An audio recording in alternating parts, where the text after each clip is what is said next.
Creamer Media's Engineering News and Mining Weekly is interviewing Donovan Chimhandam, the CEO of Nyanza Light Metals. What are the benefits to the South African economy of the local manufacture in Richards Bay of titanium dioxide pigment by Nyanza? It's one of those things that, in general, Africa has not taken advantage of its abundance of raw materials. So it's not only in titanium, but you would find across many minerals, we're generally a miner and maybe some concentration of certain minerals, but with very little value addition. So in the titanium space, for example, South Africa and Africa at large has an abundance of heavy mineral sands. So in those heavy mineral sands, I mean, you have companies like Tronox, Rio Tinto, Base Resources, Sierra Rutile. Some of them, what they do is they mine these heavy mineral sands, and then we export either ilmenite, zircon, monazite, without any value addition to those. So in titanium, we use ilmenite, and currently Africa exports those ilmenites at prices as low as $300 a ton. And then it goes to Europe or Asia or America, where it's put through a chemical process by the likes of Chemours or formerly DuPont chemicals. And they produce what is called titanium dioxide pigment. And we import that as Africa at prices of $3,000 as an example. So yep. when you look at that, I think the first thing that we're trying to address as Nyanza is it's time that we have more African companies that actually take out the abundant raw materials and move them up the value curve. And with titanium oxide used as a white pigment in paints, industrial coatings, plastics, papers, inks, foods, medicines, toothpastes, and the like, how much of it will be exported by yourselves and how much used domestically? As you correctly pointed out, it's the most widely used chemical powder. So it literally in almost everything that we touch from the moment we wake up. So your paints for your house, your paints for your car, your toothpaste as a whitener, sunscreen for UV protection, your clothes you're wearing, the inks that are used to make the color in your clothes.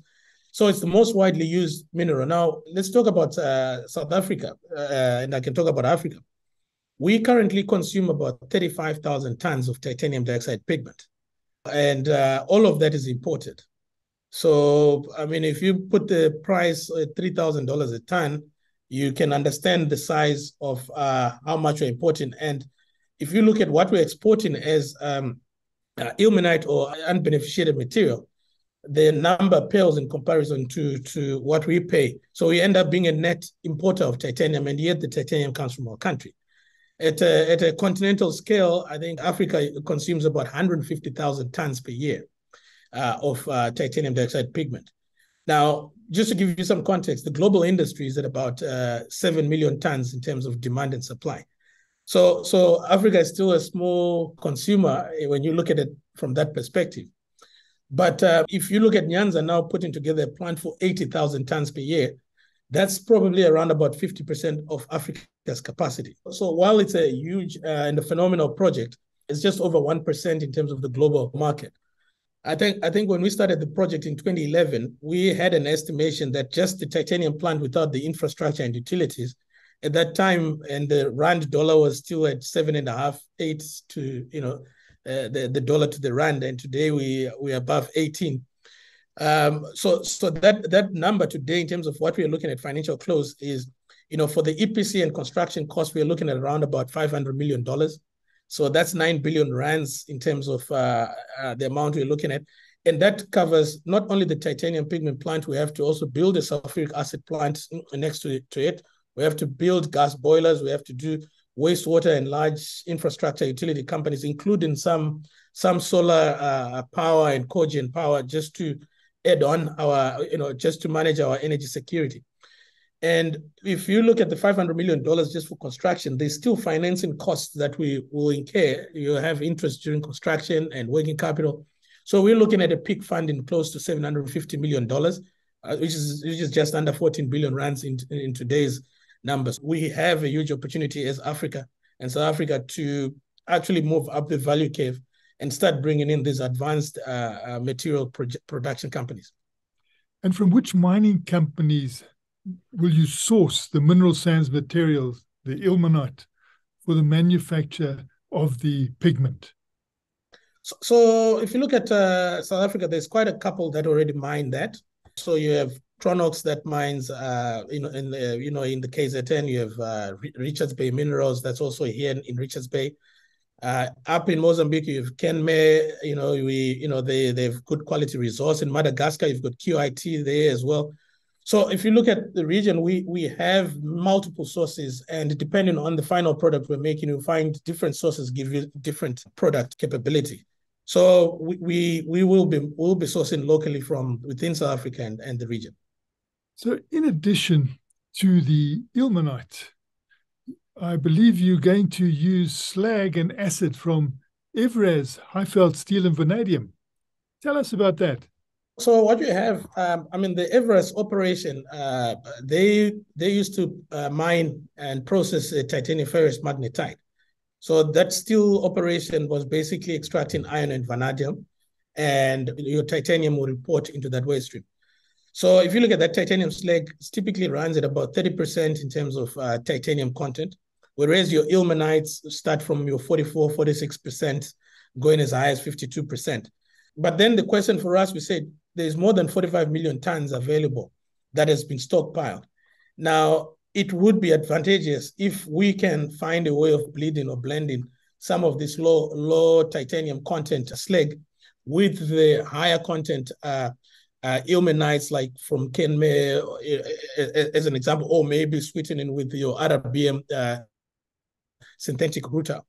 So Highveld slag still represents an opportunity for the country, even later on once this is operating, to actually even lower your manufacturing cost by bringing in what would have typically not been able to be used in typical pigment production processes.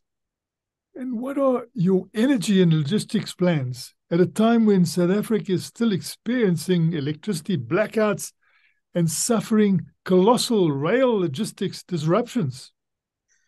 Yeah, Martin, I think we're seeing a couple of challenges, but the advantage we have is these things are happening while we are putting together our project. So we have an opportunity that many existing players do not have. We have an opportunity to actually bring in all the infrastructure that's required upfront in terms of dealing with it. So, for example, on the energy side, we already have, we're putting in 12 megawatts in terms of solar. We are working also with the national government and the Richards Bay Industrial Development Zone to look at putting in battery energy storage solutions. And these solutions would also look at, trying to convert solar energy to base load capacity. So we have that. In terms of rail and logistics, we are at the port. We're working again with the Richards Bay Industrial Development Zone and the Department of Trade and Industry in terms of connecting the zone to your mainline networks. Our rail connections, generally, we want to access the port, but also if you are going to be moving Highveld steel slag to Richards Bay, rail becomes also quite critical. So these are challenges that we have seen. And fortunately, what we have done, and that's why the number has quite significantly changed, is that we cannot only look at building the titanium plant, we have to look at an integrated approach where we are bringing in all these other infrastructure and utilities that would typically should have not been invested in, but partnering with the government and other institutions, we are developing these utilities. And already commissioned is a product testing development center, I believe, that cost about 200 million rand, with a capacity of handling something like 700 ton a year of titanium dioxide pigment. Why have you adopted this phased approach? Yeah, so typically in our industry, for customers to sign offtake agreements, they need to have samples. So the first important thing was to be able to produce. It's not at a commercial scale, but to produce at a significant volume that customers can actually take and run in their paint formulations, as an example. So that gives the customers confidence. And because of that, we have managed now to sign some offtake agreements We are over 60% of our capacity already signed up, and we think we are in a short market, so there will always be excess demand for pigment. So the first thing is to give us that capability. The second thing is that while we are building the main plant, you need a facility that enables you to train your employees. I mean, we are going to have just over 850 permanent employees, and probably half of that will be, at operator skilled level, and those people have to be brought in early to make sure you align or upskill them to what we need. So that's effectively the purpose of that product testing and development center. And how is the capital cost, which you now say is at 14 billion rand, for the new second phase plant? How is that being funded? So in this project development phase or feasibility phase, we have investors and banks that have been co-funding with us. So we have Africa Finance Corporation out of Lagos. I think they just announced that I think their assets are just over $11 billion. We have the African Export-Import Bank, Afrexim Bank, out of Cairo, Egypt. They have assets worth over $22 billion. They've been co-investing with us. And we have another third multilateral international finance institution, which I think at this point I'm not allowed to mention, but we're concluding, we're going through some of the conditions and concluding the agreements. So those have been funding the project where we are. And part of the reason why they came in earlier on with us, the founding shareholders, was for them to develop projects in line with what they would want to fund once it's bankable. So when we look at the financial close of $750 million, with the players that we have on the table, and we received expressions of interest from other multilateral banks, we already are oversubscribed in terms of that. So the senior debt is oversubscribed, and then the equity players have also expressed their interest. So the funding or the players to have on the table, we already have them on board. And what we are dealing with now is after signing this contract, which we've signed, it sort of like gives us the ability to freeze most estimations that we had and finalize the financial model and capital structuring. So over the next 6 months, what we'll be mainly focused on is working on the syndication agreements with the banks, and hopefully we have financial close by end of this year and commence construction next year. And what is the expected internal rate of return of the project? I'm not so sure if I should be stating it here, but we're looking at internal rates of returns that are above 20% at the moment. Now, depending on how we contract certain supply agreements, they could swing the number, either a percentage or two up or down above the 21%. And to what extent has the conclusion of the agreements with East China Engineering, to what extent have they been necessary to drive the project towards financial close and construction? I think the most important thing, $750 million is not small change. So banks can't place that kind of money without the confidence that, first of all, we'll be able to construct it and commission the plant. And secondly, we'll be able to operate and maintain the plant. So without an East China Engineering, Science and Technology, we will not be able to demonstrate that capacity. Now, East China Engineering, Science and Technology, or ECEC, have built 31 plants of, in some cases, much bigger than what we're planning to build in China. So they have more than 60 years of experience in building this. They're the leading pigment producer, titanium dioxide pigment plant construction and operations company. And signing this is giving the signal to the banks that the major risk or part of the major concerns that they have been addressed, and this will be on a typical EPC lump sum 10K approach, and then followed by an O&M operations and maintenance agreement for further 3 years. So this basically, I think, sorts out all the technical issues, the concerns, and the doubts that anyone would have had that whether Nyanza would be able to bring this operation into the market. And, South Africa's Deputy Trade, Industry and Competition Minister, Nomolungela Gina, she said at the signing of the agreement that investors are our salvation and that we must be quick as South Africa in sorting out regulatory blockages. But you people seem to have had great delays. Why have you had such big delays with Nyanza? So when we started in 2011, the strategy was more focused on getting Evra's high-volt steel slag to produce pigment. The challenges with such is that it has never been done before, although we have done it at a pilot or demonstration scale. But when you're looking at such quantums, banks generally prefer to start with proven technologies. So we had to revisit our approach and change from starting with the high-volt slag and going the conventional route where you use your ilmenites with a higher titanium content. We also, Everest went into business rescue. That also led, we lost a few years in trying to carve out an arrangement with the business rescue practitioner around that. So we're working together again well with the practitioner. And then COVID happened and we lost some time, although we think, we were not impacted as to the extent that operating companies were, because most of the work that we're doing is feasibility studies, engineering designs, and all of that.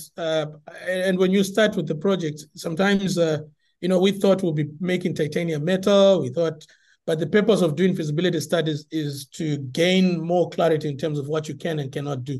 So yes, we could have, I think in the 12 years that we started, probably 5 years could have been taken out if some of these things have not happened.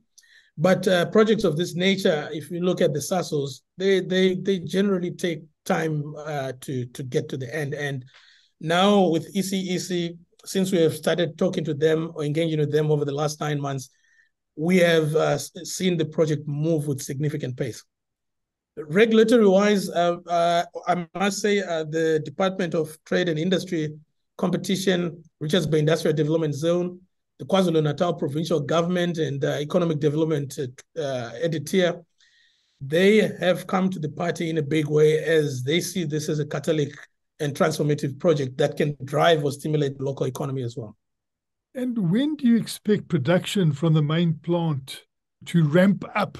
And this is a large project. It's a mini town that we'll be building. And construction period from financial close, we're looking at 36 months, so 3 years, for construction.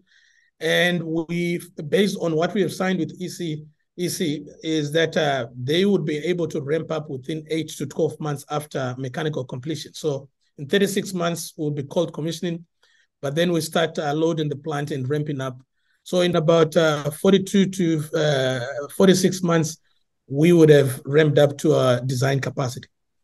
And what is so magical about 80,000 tons a year? What has persuaded Nyanza to go for this capacity of 80,000 tons a year of titanium dioxide pigment? So there is economies of scale. So, and basically in our operation, one of the critical parts is the calcination process. So when you look at rotary kilns that are used in our process, once you start getting over 40,000 tons capacity, you are operating at levels that not many players operated. So we have two 40,000 ton kilns that basically dictate the capacity. So if we try and go 50,000, then it's too large. When you go to smaller ones, then you're not getting the best economies of scale. So that's what literally has dictated to the 80,000 tons. And have you secured offtake agreements? We are, as we speak, we have more than 75% in terms of our capacity. So we're just around 50 or close to 60,000 tons of our 80,000 tons signed up. And 85% of it is international, the large international paint producers. And then what you'll find is that internationally, the paint producers can take huge volumes. Whereas in Africa, the paint producers take a ton or a container. So it's a disaggregated market, which you have to work through distributors to consolidate your market. So your sales efforts in Africa are a little bit more because you have to deal with a lot of smaller parties. But the pricing, again, in Africa, unfortunately, because they import, you'll find that the pricing is also commensurate with, the effort. So our intention is to, once we are operating, I think the international customers give confidence to the banks because they're credit rated, they're listed. It gives them comfort in terms of whether we'll be able to sell the pigment. But we think once we're in operation, we'll probably see, and we will try and drive as much more into the continental consumption so that, you know, we do a lot more trade within the continent itself.